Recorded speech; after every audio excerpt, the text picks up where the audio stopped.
Hi friends, कैसे जीरोधा ने top 10 unicorn में अपना नाम जमाया। मिडिल क्लास में रहने वाले दो भाइयों ने मिलकर कैसी खड़ी की multi billionaire company. Call centre से बिलियनियर तक का सफर। क्यों है जीरोधा इंडिया की सबसे लार्जेस्ट ब्रोकरेज कंपनी? क्या है कंपनी के सीक्रेट जो बाकी ब्रोकरेज फर्म से जीरोधा को अलग बनाती है? आइए जानते हैं detail analysis of Zerodha. Year 2020 में जीरोधा ने यूनिकॉर्न में अपना नाम बनाया। इंडिया में यूनिकॉर्न कंपनी में शामिल होने के लिए कंपनी का वैल्यूएशन $1 बिलियन से भी ज्यादा होना चाहिए। तो 2020 में जीरोधा ने ये अचीव किया था। फाइनेंशियल ईयर 2022-23 में जीरोधा का नेट प्रॉफिट 2000 करोड़ से भी ज्यादा था, जो लास्ट ईयर के कंपैरिजन में 87% ज्यादा है। हाल ही में भारत के प्रधानमंत्री नरेंद्र मोदी जी ने यूएसए विजिट की थी। उन्होंने उनके विजिट में जीरोधा के ओनर नितिन कामत को भी शामिल किया था। आइए थोड़ा हिस्ट्री जान लेते हैं। आज के दिन कंपनी का नेटवर्क 2.3 बिलियन है। 1 करोड़ से भी ज्यादा लोग जीरोधा के कस्टमर। ओला, पेटीएम, फ्लिपकार्ट, बायजूस, ये और ऐसी कंपनियां हैं जो यूनिकॉर्न के कैटेगरी में आते हैं। जीरोधा को 2020 में स्टार्टअप ऑफ द ईयर ये अवार्ड इकोनॉमिक टाइम्स से मिला था। एनएससी और बीएससी ने लगातार 3 साल 2018, 19 और 20 best retail brokerage award Zerodha को दिया था। नितिन कामत और निखिल कामत एक मिडिल क्लास फैमिली से थे। इनके पिता कैनरा बैंक में नौकरी करते थे और इनकी माता एक म्यूजिक टीचर थी। नितिन कामत जो जीरोधा के ओनर है, उनका जन्म कर्नाटक में हुआ। उनके पिता बैंक में होने के कारण भारत के अलग अलग रीजन में उनकी ट्रांसफर होती थी। 1996 से ये फैमिली ने बेंगलोर में रहना स्टार्ट किया। नितिन के भाई निखिल जो इनसे 7 साल छोटे हैं, इन्होंने 10th में से ही ड्रॉप आउट किया। नितिन ने इंजीनियरिंग के बाद कॉल सेंटर में काम करना स्टार्ट किया। तब इंडिया में बीपीओ कॉल सेंटर का काफी बूम थी। उनके साथ साथ निखिल ने भी 10th से ड्रॉप आउट होके कॉल सेंटर में काम करना स्टार्ट किया। निखिल अपने एक पॉडकास्ट में बताते हैं, जब उन्होंने कॉल सेंटर स्टार्ट किया तब उनकी सैलरी 8000 थी और 2.5 साल के बाद जब उन्होंने ये कंपनी छोड़ी तब उनकी सैलरी 30,000 थी। 2003-4 में 30,000 सैलरी उस टाइम की काफी बड़ी सैलरी थी। बैंक के हाईएस्ट एम्प्लॉय जो भी इंजीनियरिंग ग्रेजुएट है वो कंपनी में लगभग 30,000 तक कमाते थे। 30,000 उस टाइम में काफी बड़ी अमाउंट थी। ये आंकड़ों के साथ आपको पता चलेगा कि इंडिया में कॉल सेंटर की बूम कितनी थी।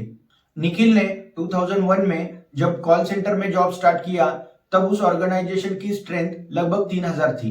2.5 साल के बाद जब उन्होंने कंपनी छोड़ी तो उस ऑर्गेनाइजेशन में लगभग 10,000 लोग काम कर रहे थे। तो इससे आप अंदाजा लगा सकते हो उस टाइम इंडिया में कॉल सेंटर की बूम कितनी थी। निखिल कॉल सेंटर में एक्सीडेंटल हेल्थ इंश्योरेंस सेल करते थे।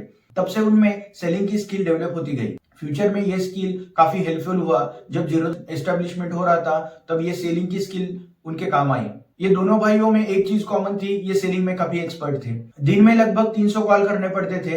एक स्क्रिप्ट थी, वो स्क्रिप्ट पढ़ते थे और यूरोपियन एक्सेंट में क्लाइंट से बात करते थे। निखिल को अपने एक मारवाड़ी फ्रेंड से पता चला कि ट्रेडिंग क्या होता है, शेयर मार्केट क्या होता है। तब से निखिल का शेयर मार्केट में इंटरेस्ट बढ़ता चला गया। निखिल को जैसे ही शेयर मार्केट का पता चला तब रात में कॉल सेंटर और दिन में ट्रेडिंग, ऐसा उनका रूटीन बन गया। निखिल का शेयर मार्केट में इंटरेस्ट बढ़ता चला गया। उन्होंने शेयर मार्केट में इन्वेस्ट किया और वहां पे अपना लक जमाने लगे। उन्होंने ये इन्फॉर्मेशन अपने भाई नितिन के साथ भी शेयर की। तब नितिन का भी इसमें इंटरेस्ट बढ़ने लगा। दोनों भाइयों ने मिलकर शेयर मार्केट में इन्वेस्टमेंट स्टार्ट किया। निखिल अपना पोर्टफोलियो इस तरह संभालते थे, जो भी उनका पोर्टफोलियो देखता वो उससे इंप्रेस होता। एक स्टोरी ये भी है, निखिल के जिम पार्टनर ने जब उनका पोर्टफोलियो देखा तब वो भी काफी इंप्रेस हो गए। तो उन्होंने अपना मनी निखिल को मैनेज करने के लिए कहा और निखिल ने काफी अच्छी तरह से उनका मनी मैनेज किया।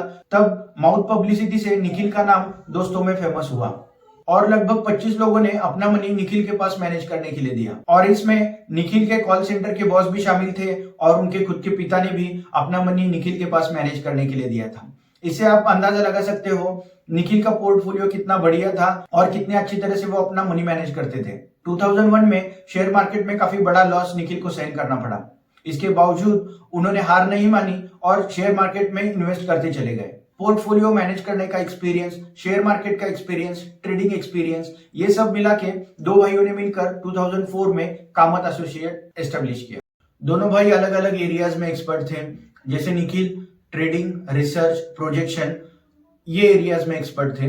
नितिन जो कि पीपल मैनेजमेंट, विजन, इसमें एक्सपर्ट थे। ये दोनों की एक्सपर्टीज की जीरोदा बनाने में काफी मदद हुई। निखिल अपने पॉडकास्ट वीडियो में बताते हैं वो काफी पहले से ही सेलिंग रिलेटेड चीजों में इन्वॉल्व थे। कॉलेज के दिनों में वो सेकंड हैंड फोन सेल करते थे, उसके बाद मेडिकल स्टोर रिलेटेड सेलिंग और उसके बाद सब ब्रोकर। कॉल सेंटर में भी उन्होंने सेलिंग का ही काम किया। सेलिंग का काफी अच्छा नॉलेज उनके पास था।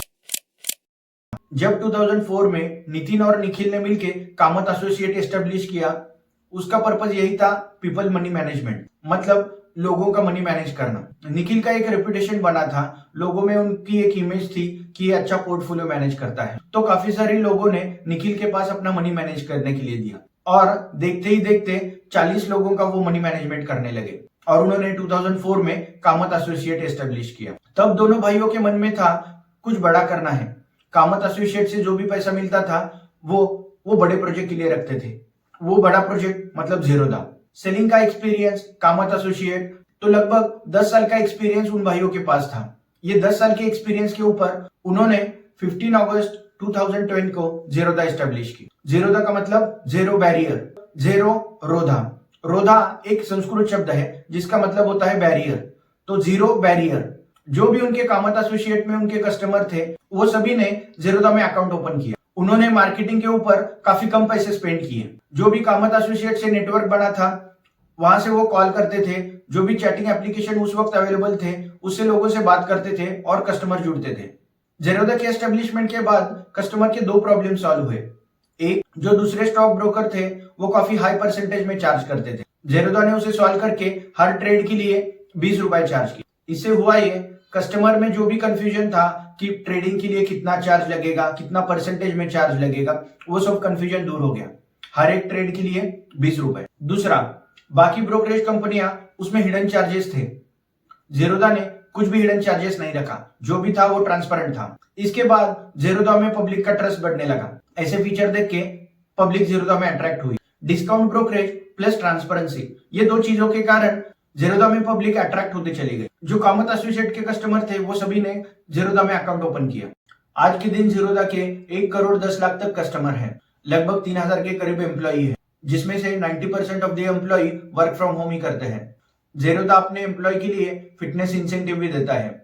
ये वो दर्शाता है कि जीरोदा कैसे अपने एम्प्लॉय का टेक केयर करती है। जीरोदा का अट्रैक्शन रेट सबसे कम है। काफी कम ऐसे एम्प्लॉय है जो जीरोदा छोड़ के जाते हैं। अट्रैक्शन रेट मतलब 1 साल में कितने एम्प्लॉय कंपनी छोड़ के जाते हैं। एक पॉडकास्ट में जीरोदा के सीटीओ बताते हैं कि वो एम्प्लॉय छोड़ के गए हैं वो उनके पर्सनल रीजन के लिए है। करियर पर्सपेक्टिव से किसी ने भी अब तक जीरोदा नहीं छोड़ा है। जीरोदा शेयर मार्केट का रिटेलर ब्रोकर होकर वहीं पे नहीं रुका। उन्होंने काफी सारे नए ऐप निकाले, जैसे लोगों को ट्रेडिंग आसान हो इसलिए उन्होंने काइट ऐप इंट्रोड्यूस किया, जिससे आप मोबाइल से भी अपने शेयर मार्केट का एक्सेस कर सकते हो। म्यूचुअल फंड में कमीशन फ्री इन्वेस्टमेंट के लिए उन्होंने कॉइन इंट्रोड्यूस किया। ऐसे और सारे फीचर है जो जीरोदा को टेक्निकली एडवांस बनाती है। शेयर मार्केट के साथ साथ शेयर मार्केट का नॉलेज और इन्फॉर्मेशन के लिए उन्होंने ऑनलाइन एजुकेशन प्लेटफॉर्म स्टार्ट किया है जिसका नाम है वेरासिटी, और डेवलपर के लिए एपीआई प्लेटफॉर्म भी अवेलेबल किया है। आज के दिन अगर आप काइट ओपन करोगे तो वहां पे डेरिवेटिव्स में इन्वेस्टमेंट के लिए रिस्क का एक विंडो आता है। वो दर्शाता है कि जीरोदा अपने कस्टमर का कितना टेक केयर करती है। अगर आप पेनी स्टॉक में भी इन्वेस्टमेंट करना चाहते हो तो वहां पे वार्निंग आ जाती है कि पेनी स्टॉक में इन्वेस्टमेंट करना कितना रिस्की है। तो ये सारे छोटे छोटे फीचर जो यूजर को, कस्टमर को अलर्ट करते हैं, वार्निंग देते हैं, जिसे पता चलता है कि जीरोदा अपने कस्टमर का कितना टेक केयर करता है। आखिर जीरोदा आपको क्या सिखाता है? एक फेल्योर आपको डिफाइन नहीं कर सकता, उस फेल्योर के बाद आप क्या करते हो वो ज्यादा इंपॉर्टेंट है। जीरोदा के केस में कामत ब्रदर को काफी अप्स एंड डाउन्स देखने को मिले, लेकिन उन्होंने हार नहीं मानी और उन्होंने जीरोदा को सक्सेसफुल बना के ही दिखाया। आप अपने टीम का, एम्प्लॉय का ख्याल रखो, वो तुम्हारे ऑर्गेनाइजेशन का ख्याल रखेगी। जैसे एम्प्लॉय का टेक केयर करना, जीरोदा का अट्रिशन रेट सबसे कम होना, एम्प्लॉय को फिटनेस इंसेंटिव देना, ये सारी चीजें दर्शाता है कि जीरोदा अपने एम्प्लॉय का कितना टेक केयर करती है। वीडियो बनाने में काफी एफर्ट लगा है, काफी टाइम लगा है। अगर वीडियो इन्फॉर्मेटिव लगी हो तो सब्सक्राइब जरूर करना। मिलते हैं अगले वीडियो में।